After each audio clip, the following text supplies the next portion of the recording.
All right, line A4, learning task 8. This is going to be video 8a because we're going to have to break this one down into a bunch of smaller videos where we're going to start to go through and solve parallel RLC problems. Now, once again, before we get into the actual solving, note that I'm going to go and follow through different than what's going to be inside of the book. Their way is no more correct than is my way, and both of them are just separate ways of accomplishing the same sort of thing. I just tend to rely a lot more heavily upon this thing, right? Our sharp calculator that is going to go and punch in a lot of our digits for us in a easier to use manner, and specifically allow us to go and take full values, our full line values at proper phase angles, and then we can go and from that, figure out what we have on every other component. So we'll step through that as we go. I'll explain what I'm doing, but it will be different than what's inside of the book in a lot of cases. Go through what I do, go through what the book does. If you cover the same circuit two different ways, you'll find some way that makes sense and that you understand, and then you just work with that one yourself. Okay, let's start with this one over here. Figure number 1, they show us a parallel RL circuit. They don't give us a lot for this thing, other than we have got a couple of values. We've got voltage, we have got resistance, we have got henries, and we have got frequency over here. What we should be able to do is we should be able to take this, and we should be able to combine both of those and form our XL. Once we've got our XL, we'll also go and have then a way that we can go and create values of power, right? Because we're then going to be able to do the E squared over top of R and our E squared over top of XL. And once we get to those values, then we can just go straight to our power triangle. From our power triangle, we will then go and carry into our VA, etc. So let's start with the first step that we have over here, creating this XL. XL is equal to 2 pi FL.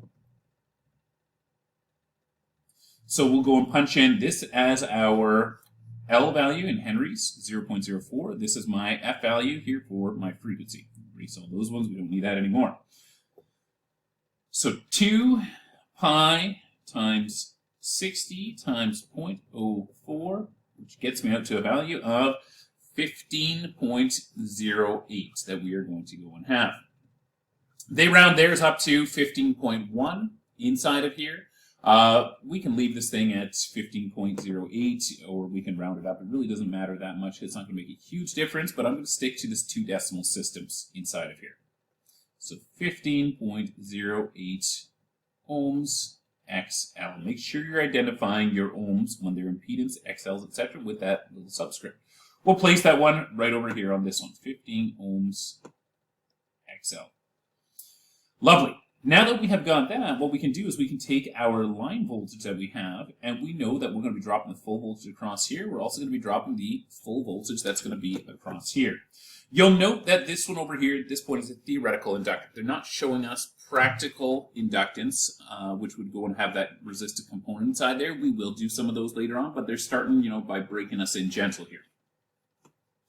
So we're going to go and take our value of voltage, 120 squared, divided by 15.08. That's going to go and get me my power value for this, which if it's going to be a inductor, it needs to all be reactive power or VARs L. I'm going to do the same thing for this one over here. I'm going to go and take 120 squared, and I'm going to divide that one by 5. 120 squared divided by 5.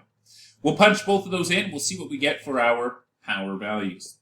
Let's start with our resistive one. Oh, wrong one there.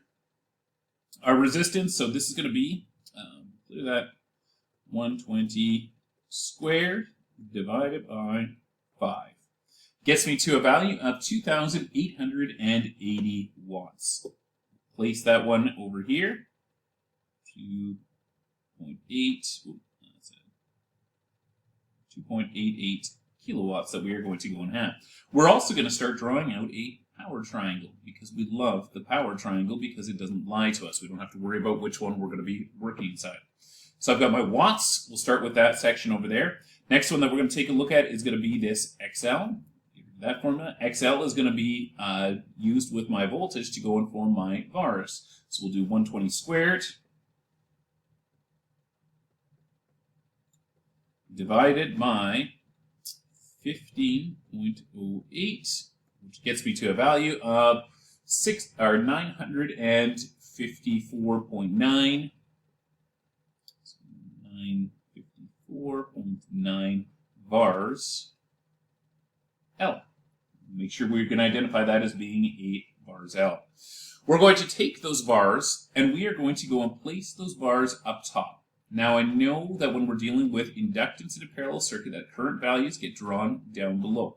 Impedance values get drawn down below, but this is convention. Convention just means it's the way everybody does it, and it makes sense if I'm going to read your paper, or if your journey person is going to read your paper, or if somebody from another class is going to go and read your paper, they would all understand my vars L up in the top over here. So we're going to start sticking to that at this point. This is going to be 954.9 vars L that we are going to have. I know that this is going to be at an angle of 90 degrees. That's going to go and put it lagging behind the voltage. We're always using the voltage as our reference. We're going to go and put this thing at 90 degrees. This one over here is going to be at an angle of 0. So now I can just punch these two values in. I'm going to put the 2880. So I'm just going to make sure I'm in mode 3. And right now it's XY. And so I'm going to go into my polar mode over there. So now we'll punch in the values. 2880 angle 0 plus 954.9 angle 90 equals a value of 3034, which is going to be our VA. So we'll take that and place that across. 3034 VA. And if I go back to it, we're going to get that all-important angle. And that angle is going to be 18.34 degrees. 18.34 degrees.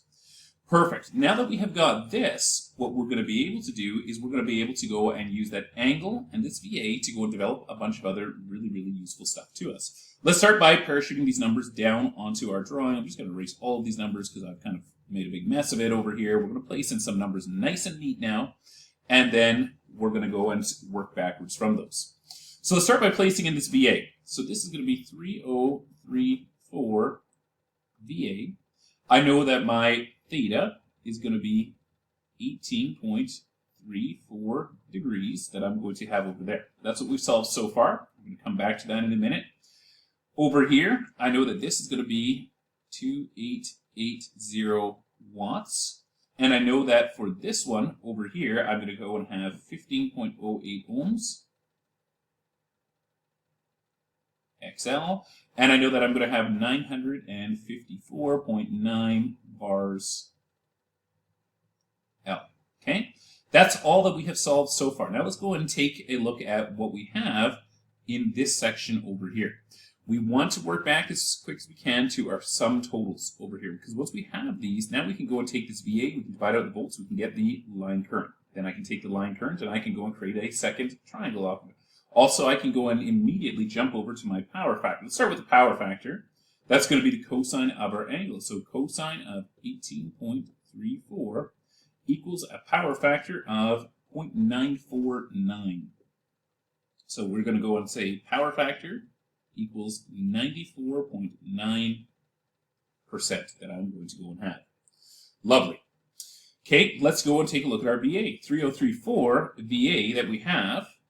That's our total amount of line volts times line current. We'll just divide out the line voltage. 3034 divided by 120, because that's what our line voltage is off of this, gets me to a line current of 25.28 amps. So I know that this is 25.28 amps. From that, now I can go and figure out my current going down both of these, either by punching it directly into the calculator, or if I wanted to, I could go back into these and I could go and use my watts and my resistance, and I could go and use one of my I squared R formulas to go and divide that out. Same with this one over here. They're perfectly acceptable to go and use Watt's law to go and do that. I'm just going to go and jump straight over to a current triangle though, because I know that inside of a parallel circuit that this current that I have over here is entering this node and then splitting into a 90 degree, or into a 0 degree portion and into a 90 degree portion. I don't know what those are, but I can just do a polar to rectangular conversion inside of my calculator. 25.28 amps. That's going to be my total vectoral current, my line current that I'm going to have over there. And I'm just going to go and do a conversion into X and Y.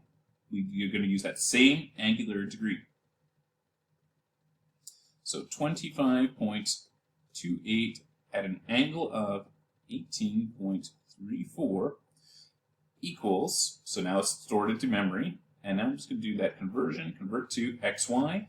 Tells me that my X value of current is going to be 23.9959, so by the time we round that, that's going to round up, that's going to round up, so it's going to become 24 amps that I'm going to have there for my X value, and then if I go and take a look at my Y value, it's going to be 7.954.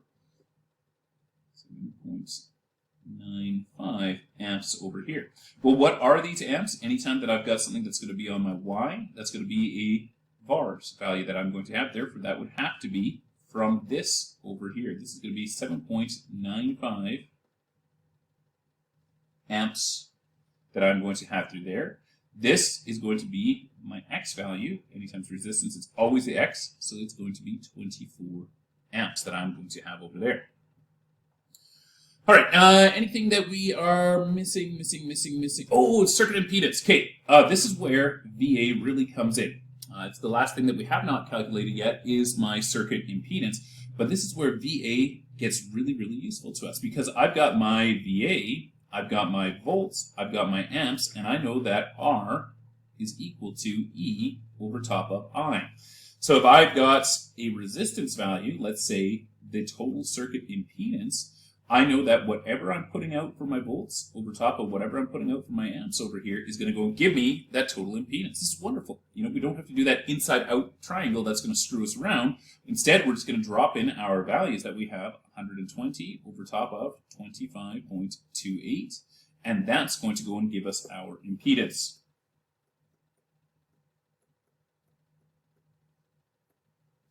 Gets me to a value of 4.746, so it's 4.75 ohms impedance.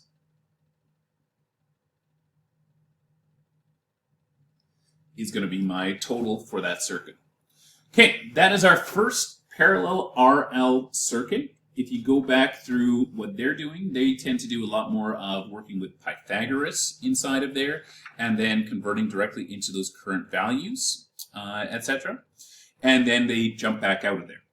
We're going to move on into our next example now. Our next example is going to be this figure. Oops, sorry, this is the current that they show for this one. They do draw the current triangle. Remember how we said that for inductance, we're going to go and draw the power up top. Current should be drawn down below. This was just my mistake in drawing this thing up top. I get sloppy like this sometimes.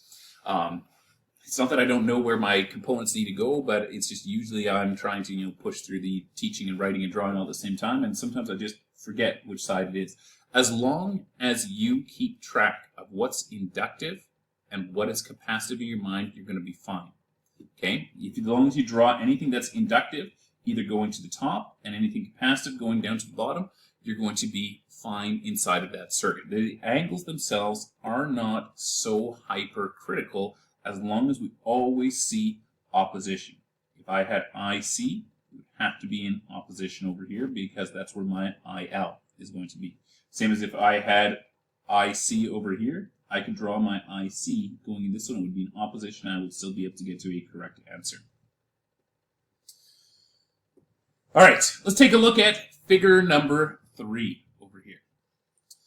Figure number 3 is a less complete drawing than what we had in the previous one. If we take a look at a bunch of the values that are on figure 3 over here, what we'll see is that we have got values of frequency and Henry, so we can establish an XL. We've got resistance over here. We've got current through here, but what we're lacking is our line voltage. So if we don't have line voltage over there, we need to find some other branch where we've got at least 2 components, and from those 2 components, we can start to build outwards. What can I do with these 2 components? Well, I can go and convert my Henrys into a XL, which is a form of resistance, opposition, inductive reactance. And then I can go and combine my XL, and I can combine my amps to go and form my volts. And once I've got the volts dropped across this line, I can then drop them across here, and I can drop them across my source. So we would be able to go and just put all those into parallel across there. So that's the order that we're going to do. Before we start doing any calculations, we're just identifying a logical order that we can follow through this. Let's start by defining the XL. XL is going to be equal to 2 pi times 60, that's what we're given inside there for frequency, times my L value, which is 0.05, which gets us out to a value of 18.849555592. We'll round that to 2 decimal points. That's going to become 18.85 ohms for us. So this is 18, we'll write that in blue there, 18.85 ohms XL that we are going to have. Lovely. Now that we've got the 18.85 ohms, we say, how do we form volts out of current and resistance? Well, we know that V is equal to I times R. So if I'm looking for the voltage over top of an inductor, VL is going to be equal to I times XL. That's going to be my form of resistance inside there. Let's multiply those together. 18.85 multiplied by 6.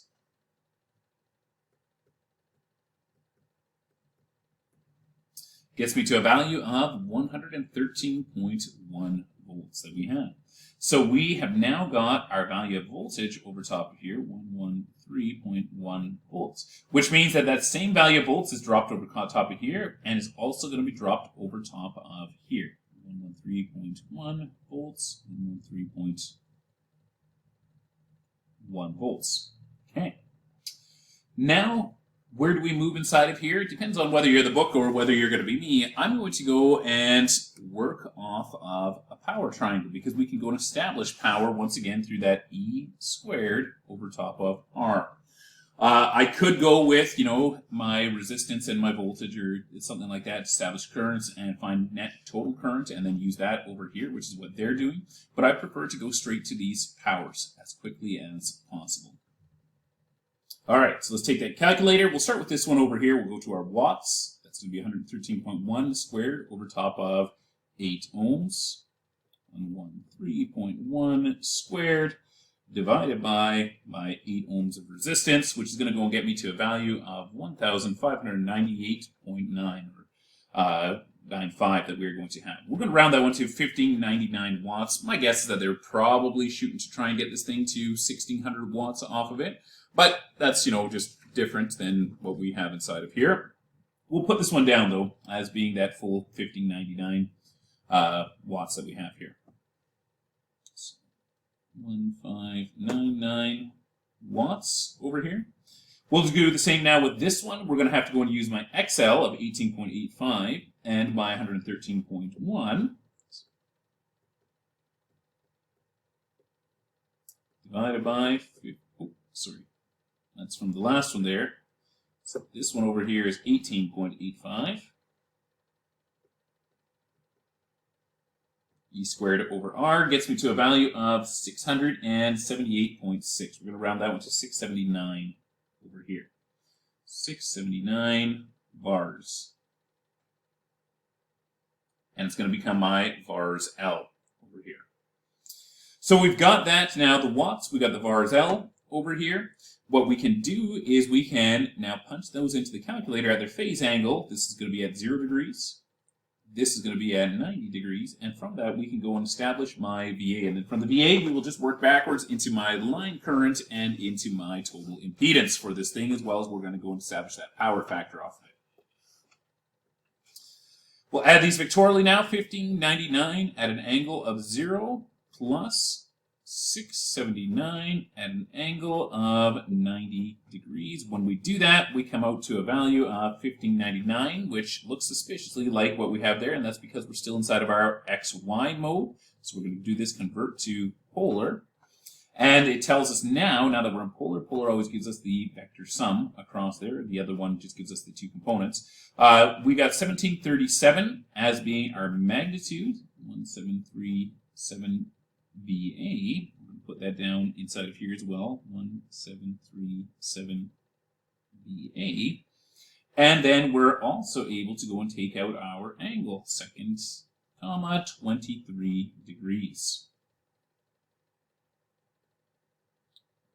23 degrees. Lovely. Once we got at 23 degrees, we can go and take that one. We'll just do a cosine of 23 degrees. That's going to give us our power factor, which is going to be a 92% power factor that we will have over here as well. Once we have got that, we still need to go and get the currents. They want us to go and see those. We also need to go and get our circuit impedance that we are going to have. We have got the power factor, we've got the phase angle, we've got the reactive powers, that's 679 bars. Mark goes the one down, bars L. This one over here is going to be 1599 watts. That we have. And now we can just go and take the same triangle that we're going to have over here, and we're going to go and use the same angular degrees, figure out what our current is going to be. So we'll start with 1737 divided out by our value of voltage, right? So we got 1737 divided by 113.1. It wasn't 120. Oh man, there's way too many zeros there. 113.1 volts. So VA divided by volts leaves me with just the A, or the amps, and I see that my amps for this one are going to be 15.3 amps. So A, 15.3 amps. And this is going to be a vector sum because it's going to be the current that is entering into this node. Part of it's splitting off at 90 degrees. The rest of it's splitting off and going over there. We could go and create our amps by drawing one of these triangles. What it's going to do is it's just going to give us back that same value over here, 6 amps off of one of these, and then we'll get the other one off of the other. Or we could go and create I is equal to my V divided by R, 113.1 volts divided by 8 ohms of resistance. That would also work for this one. We're going to go back into the triangles because we've got that methodology that we've been using. We're going to take this 15.3 amps and we're just going to put it at 23 degrees and then convert out of that. 15.3 at angle 23 equals, well, still 15.3 because we're still in R theta, but now we're going to do that conversion to XY. It gives us the value of 14.08 for our X and 5.978 or 6 amps for our Y. 14.08. So put that down there. 14.08 amps. And then this one over here was our 6 amps. Same as what we had over here before. Okay, so that's our total current that we're going to go and have through here. That's 14.08 amps. The last thing that we can go and look for is going to be our impedance. We know what we've got for volts. We know what we have got for amps. And so all we need to do is say that R is equal to E over top of I. So I'm going to take 113.1 divided by 15.3.